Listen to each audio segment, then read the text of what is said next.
মুনমুন ব্ৰহ্ম তেখেতক আপোনালোকে নিশ্চয় চিনি পায় তেখেত হ'ল হাগ্ৰামা মহিলাৰী ডাঙৰীয়াৰ কুলহালি বা বৰ্তমানৰ পৰ্বতজোৰা সমষ্টিৰ বিপিএফৰ প্ৰাৰ্থী মুনমুন ব্ৰহ্ম ডাঙৰীয়া তেখেতে 2015 চনত ইলেকশ্যন খেলিবলৈ নিজৰ চাকৰিৰ পৰা ৰিজাইনেশ্যন দিছিল আৰু 2020তো নিৰ্বাচন খেলিবলৈ ৰিজাইনেশ্যন দিছিল আমাৰ প্ৰশ্নটো এইটোৱে এবাৰ ৰিজাইনেশ্যন দিয়াৰ পাছত আৰু সেই ৰিজাইনেশ্যনটো একচেপ্ট হোৱাৰ পাছত এজন ব্যক্তিয়ে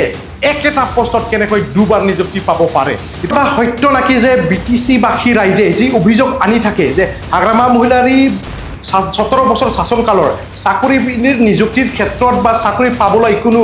মেৰিটৰ দৰকাৰ নাছিল বা কোনো যোগ্যতাৰ দৰকাৰ নাছিল বুজি যে অভিযোগ আনি থাকে সেইবোৰ কথা সত্য নাকি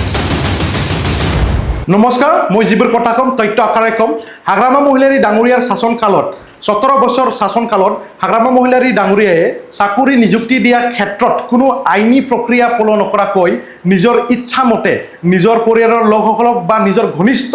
ব্যক্তিসকলৰ পৰিয়ালৰ লোকসকলক চাকৰি নিযুক্তি দিয়া হৈছে আৰু সেই কথাটো সত্য আৰু ইয়াত তথ্য মোৰ হাতত আছে 2011 চনত 7 ডিচেম্বৰৰ মুনমুন ব্ৰহ্ম নামেৰে এজন ব্যক্তিক বিটিচি প্ৰশাসনৰ পৰা লাইচেন্স অফিচাৰ হিচাপে নিযুক্তি দিয়া হয় আৰু সেই ব্যক্তিয়ে 20 মাৰ্চ 2015 চনত সেই লাইচেন্স অফিচাৰ পদৰ পৰা ৰিজাইনেশ্যন দিয়ে আৰু ৰিজাইনেশ্যন দিয়া মৰ্মে 23 মাৰ্চ 2015ত তেখেতৰ ৰিজাইনেশ্যন একচেপ্ট কৰা হয় আৰু এই একে মুনমুন ব্ৰহ্মই 2019 চনৰ 23 অক্টোবৰত লাইচেন্স অফিচাৰ হিচাপে বিটিচি প্ৰশাসনত এখন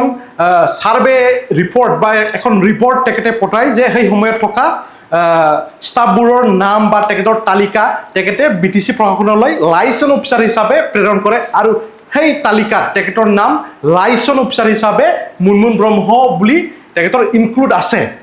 এইটো কেনেকৈ সম্ভৱ হ'ব পাৰে আৰু এই একে ব্যক্তিয়ে 2020 চনৰ 24 ফেব্ৰুৱাৰীত আকৌ ৰিজাইনেশ্যন দিয়ে এইটো কেনেকৈ সম্ভৱ হ'ব পাৰে যে এজন ব্যক্তিয়ে নিযুক্তি পায় নিযুক্তি পোৱাৰ পাছত ৰিজাইনেশ্যন দিয়ে আৰু ৰিজাইনেশ্যন দিয়াৰ পাছত ৰিজাইনেশ্যনটো একচেপ্ট হোৱাৰ পাছতো আকৌ কেনেকৈ তেখেতে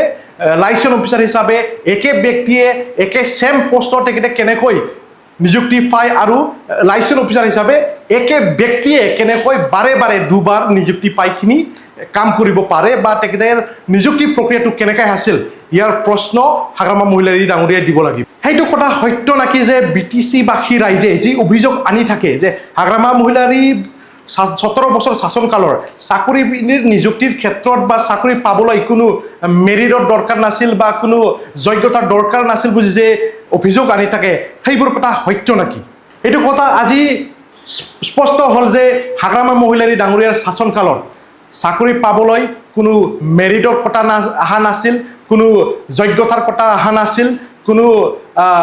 কোৱালিফিকেশ্যনৰ কথা অহা নাছিল সেই সময়ত দৰকাৰ আছিল কেৱল হাগ্ৰামা মহিলাৰী ডাঙৰীয়াৰ